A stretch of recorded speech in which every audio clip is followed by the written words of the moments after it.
Bienvenidos amigos, esto es De Camino, programa 241. Nuestra vertiente 2 es la de ciencia y fe y en estos últimos programas estamos conociendo a algunos de los ateos famosos y cuáles son sus argumentos. Hoy nos toca Bertrand Russell, uno de los hombres más influyentes en la tendencia filosófica analítica que domina ciertamente el mundo angloparlante. Muy bienvenidos todos. Bertrand Russell tuvo una larga vida. Nació en 1872, murió en 1970. Un personaje genial en todo el sentido de la palabra, es decir, un verdadero genio. Sus aportes en lógica, matemáticas, filosofía, ética y también en temas políticos, sociales, especialmente en la línea del pacifismo, han marcado una parte considerable del mundo pensante, especialmente en lengua inglesa. Algunos dicen que Bertrand Russell es el filósofo más importante del siglo XX en lengua inglesa. La razón por la que es más conocido es por su relación con la llamada filosofía analítica.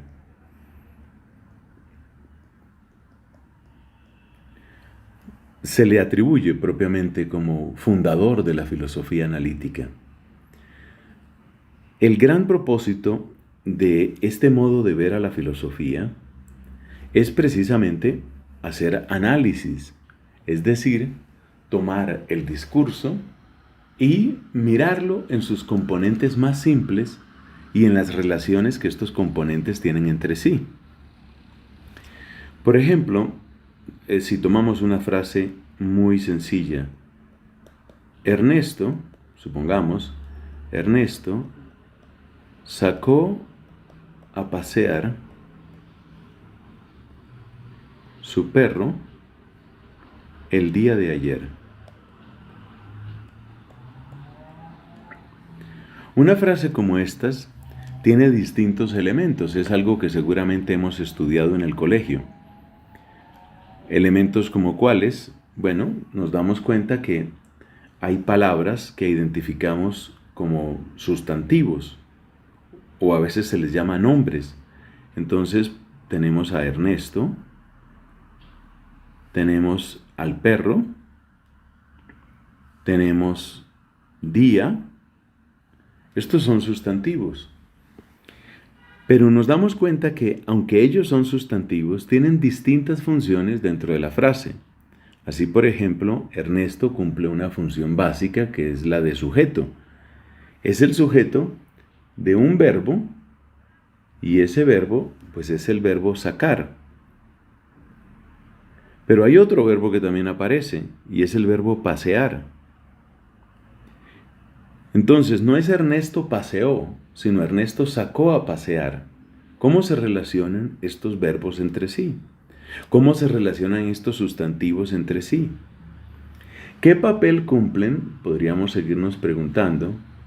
¿Qué papel cumplen palabras como, por ejemplo, a, que da la impresión de ser una preposición? ¿Qué papel cumplen palabras como su, que es un pronombre posesivo, o el, que es un artículo? ¿Qué es ayer? Bueno, da la impresión de que ayer es como un adverbio de tiempo.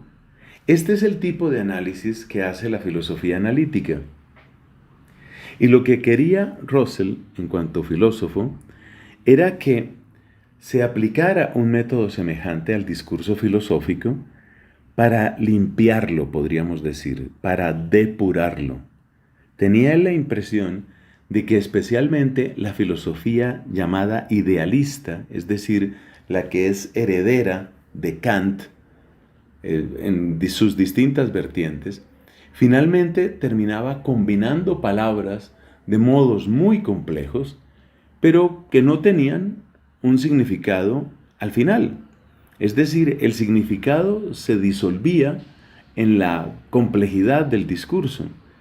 Para él, la medida necesaria lo realmente requerido era hacer análisis hasta llegar a los elementos más pequeños, como aquí hemos hecho con esta sencilla frase.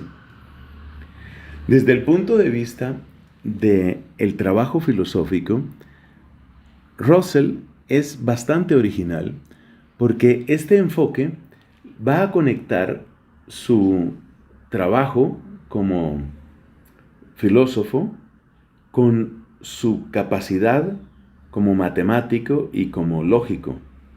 Efectivamente, cuando se hacen este tipo de análisis, se puede llegar después a, digamos, modos de representación del mismo significado que sean distintos. Por ejemplo, se podría tomar, si decimos que esta flecha indica sacar a pasear, y si decimos que este es Ernesto, y si decimos que este es el perro, entonces en un sencillísimo dibujo como este, parece que ya se está representando algo parecido a lo que hemos dicho. El proyecto de Bertrand Russell como filósofo era tomar esta clase de análisis y convertirla en el lenguaje propio de la filosofía. Este ideal de un lenguaje universal ya lo habían tenido otros filósofos, ciertamente con orientaciones muy distintas a las de Russell. Así tenemos, por ejemplo, que Leibniz quería una especie, lo que él llamaba una matesis universal, una especie de lenguaje que se pareciera a las matemáticas y que sirviera para calcular la verdad que hay en una determinada afirmación.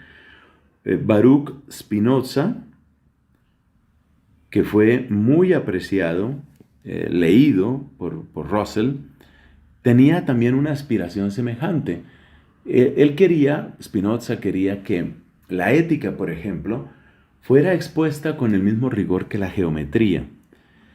Pero fue Russell el que hizo esta propuesta de un modo más integral hasta el punto de tener un impacto en el mundo cultural europeo de la época. De ahí surgió, pues precisamente, la filosofía analítica. Otros autores siguieron esa línea, entre los cuales hay que contar especialmente al muy conocido Ludwig Wittgenstein, que en cierto modo realizó el sueño de Russell de conectar un lenguaje perfectamente lógico con la realidad en su obra bastante conocida, la más famosa de él, el llamado Tractatus.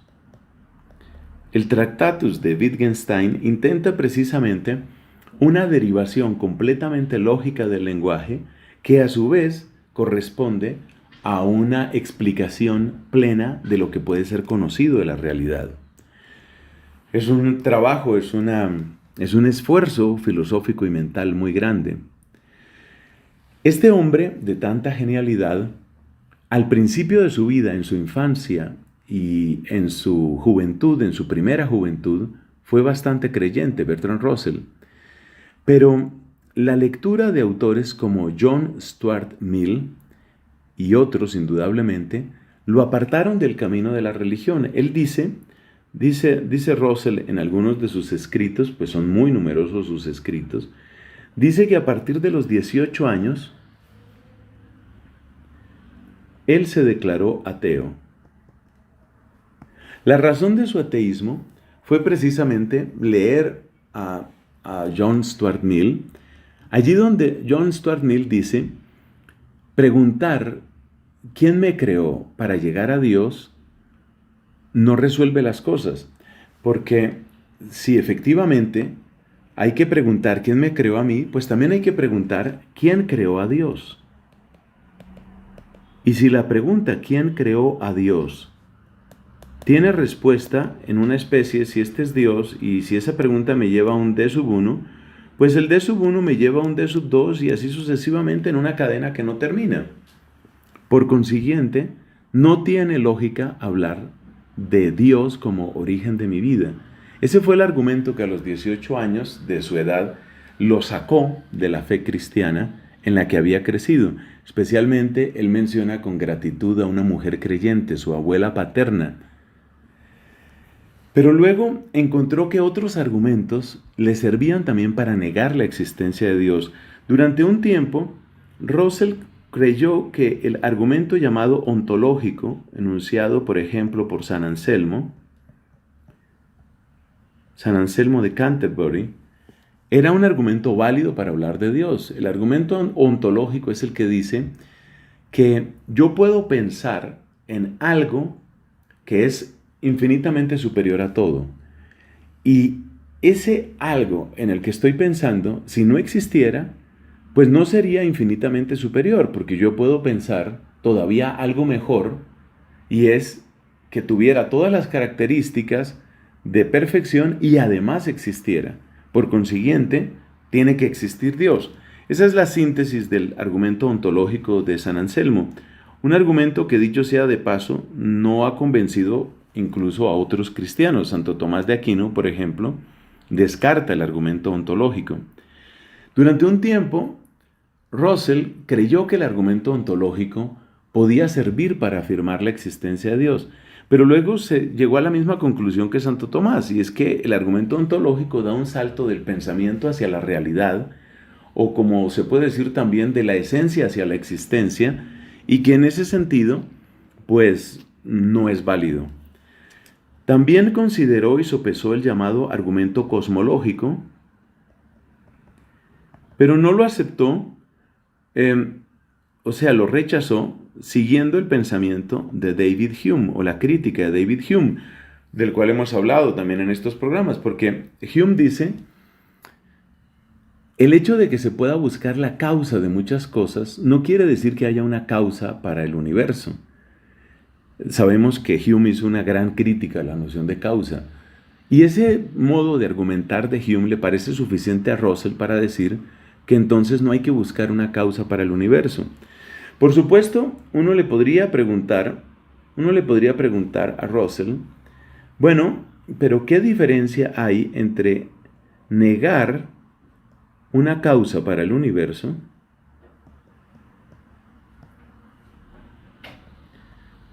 ¿Qué diferencia hay entre esto, negar una causa para el universo, y negar la racionalidad del mismo universo? Es una pregunta a la que realmente Russell no respondió. Él parecía simplemente satisfecho con lo que había dicho Hume y consideraba, lo mismo que Hume, que bastaba tener una especie de bondad, una especie de capacidad de convivencia para reemplazar lo que había hecho la religión en términos de mejorar a la gente. Esto es lo que en filosofía a veces se conoce como emotivismo, y era la postura de Hume. Hume decía que no se necesitaba la religión para mejorar a la gente, porque bastaba algo así como apelar a las buenas emociones de las personas, al sentido común y a la necesidad de convivencia. Finalmente, Russell decía que él era en parte ateo y en parte agnóstico, es decir, en parte estaba convencido de que no existía Dios, pero luego no tenía argumentos finales para demostrar que no existía, y de hecho consideraba que era imposible encontrar argumentos finales, argumentos decisivos para decir que no existe Dios. Pero entonces, según él, quienes tienen que demostrar que sí existe, pues son los que creen en Dios. Y con esa idea terminó sus días. Es lo que se llama el famoso ejemplo de la tetera, ¿no? Decía él, si alguien me afirma que existe una tetera en la cara oculta de la luna, pues es esa persona la que tiene que demostrar que esa tetera existe. Yo no estoy convencido de eso. Y a sus 97 años de edad se despidió de este mundo con esa misma idea, que era imposible demostrar la existencia o no existencia de Dios, pero que él pensaba que Dios no existía. Esas son las ideas principales de Russell. Y no se te olvide, esto es De Camino, bocados de conocimiento, para que tu fe no se muera de hambre.